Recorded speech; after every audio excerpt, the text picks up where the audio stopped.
Providing everyone access to education is an original American ideal. It's as American as baseball, hot dogs, apple pie, and yes, Chevrolet. Our founding fathers recognized that in order to ensure the survival of America's representative democracy, that this is a government of the people, by the people, and for the people, those people would need to be educated. So, the early government of the United States took on the lead role in helping to do just that. In Europe, at the time where most of the continent was ruled by the monarchy and aristocracy, education was for the elite, not the huddled, muddy masses. Thus, the concept of granting everyone access to education was unheard of, a totally radical idea, a concept that the European elite thought was naive, ridiculous, and quite frankly, logistically impossible.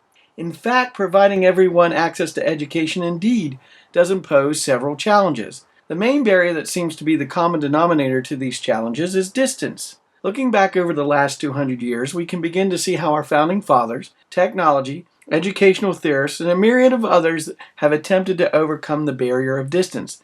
That is an actual dimension of time and space, and make this access to education feasible by wrangling, reeling in, or reducing the distance from the centers of education, such as schools, colleges, and universities, to the huddled, muddy masses who desire to be educated. Indeed, when it comes to access to education, Americans have come to accept, expect, and are quite frankly spoiled by the philosophy of our founding fathers and the developments over the last 200 years.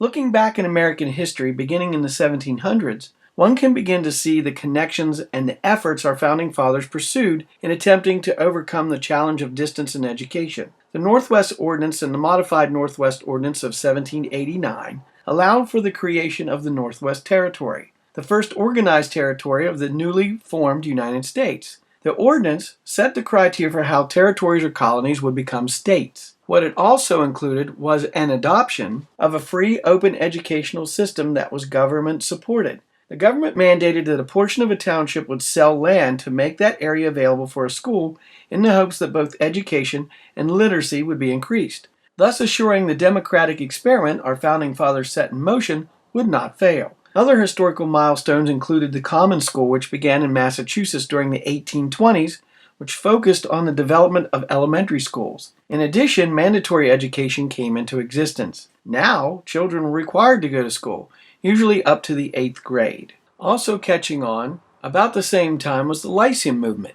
It was a revival-type movement that also started in Massachusetts. Usually free, the purpose of the Lyceum was to bring music, literature, culture to rural areas, and presenters would actually travel out to these sites to bring these elements to the culturally starved farmers and rural residents. This movement was popular up until about the Civil War. Just as the Civil War was beginning in 1862, Justin Smith Morrill of Vermont proposed in the U.S. legislature the Land Grant Act, by which came out of it the creation of state universities, where the focus would be on agriculture and mechanics. The education was also free. Many well-known state colleges and universities were born out of Morrill's proposal, including West Virginia University. The Chautauqua movement, which initiated in New York after the Civil War, was similar to the Lyceum but focused on art. It would remain popular up until about the 1920s. The Chautauqua and Lyceum movements went out to the people rather than the people going to them. Thanks to the efforts of our founding fathers, government legislation, entertainers, and educators alike, from the 18th and 19th centuries, most of the American population was now within 100 miles or less of an educational institution due to the development of local and state school systems.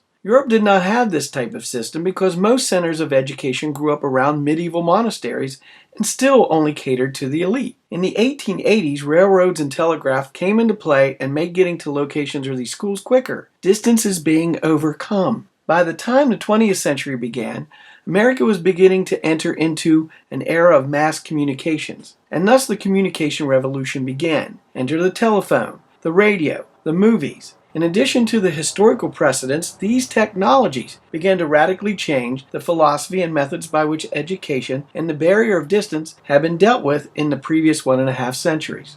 Now, people who wanted educated did not have to travel to a school. Unlike the Chautauqua and the Lyceum movements of the 19th century, where presenters and speakers and entertainers went out to the people, people are now able to tune in from the comfort of their living rooms. By the 1920s, people are taking classes via radio. Because America was unprepared to enter World War II, by the 1930s and 1940s, Frank Capra, is directing movies and training films for the military in order to educate and train a mass amount of young men to become soldiers. From these media, instructional design was born. By the time the 20th century comes to an end, the computer and information age has taken hold, and the internet that arose has given many full access to unfathomable amounts of content, social, and educational possibilities. The internet propagates freedom of time and space and self-paced instruction. No longer do students need to be in a physical classroom, follow a set schedule, and or try to keep up with everyone else. So from strategically placing schools in areas where people could access them for free,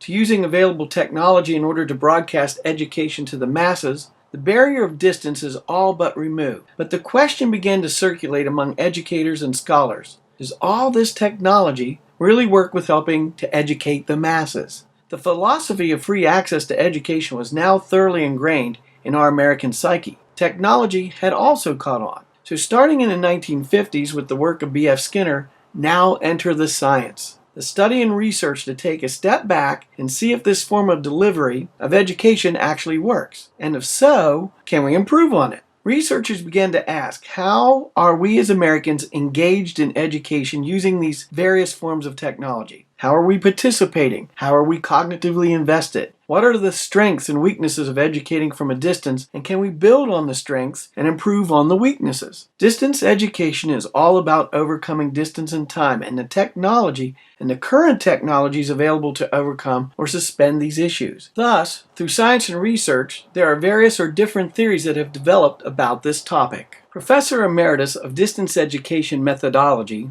Borje Holmberg, found that relative to his time frame, where the use of correspondence courses as a distance education tool was being used, felt that the gaps or periods in time between the student and instructor's dialogue would decrease student engagement. The mail system was slow and cumbersome and hard for students to remain engaged. He was more focused on the delivery system and how it could be improved. Through his research, Holmberg developed the guided didactic conversation that was based on the Socratic method of question and answers. He wanted to create a system where students could ask questions, like Socrates, who would already know the answer, and thus ask questions that help guide one to the truth. Holmberg, through the guide of didactic conversation, created the script on how to work with dialogue that was essentially static. He wanted students to engage the content. The goal was trying to figure out where the questions were going and where it would lead. This was a great way to overcome the issue of location and time as it related to interaction. This was a better way to deal with participation and cognitive investment, which increased engagement. This method for the correspondence course proved to be successful, but his work with interactivity also helped to pave the way for its use in other methods of delivery. Similar to Holmberg, Michael Moore was also interested in participation and cognitive investment. However, unlike Holmberg, Moore was not just focused on the delivery system, but more on a theory of distance education.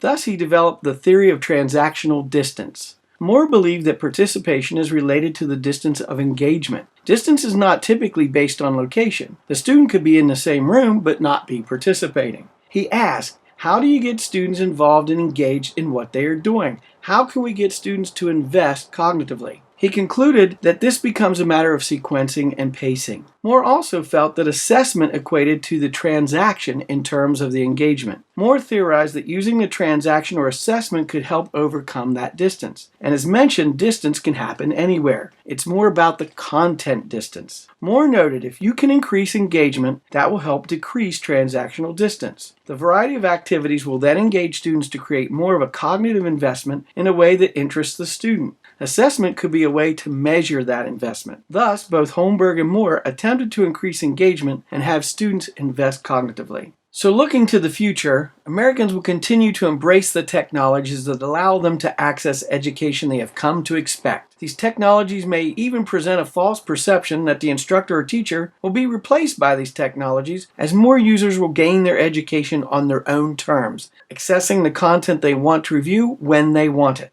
However, this will never happen. Someone, instructor, teacher, facilitator, or whatever noun is given, will still need to be in charge of the organization or the system on preparing the content in an effective and efficient manner. In the end, it all comes down to the design approach of educational activities. It's about instructional design. It's not about distance education or online instruction. It's about educational design. It's about design within the delivery environment. What you use does not dictate what you do. Delivery does not affect content. So, through the philosophy of access to education for everyone and reducing the barriers of physical distance in education, distance learning continues to seek methods by which we can provide better access and engagement through technology and improve on both through science and research.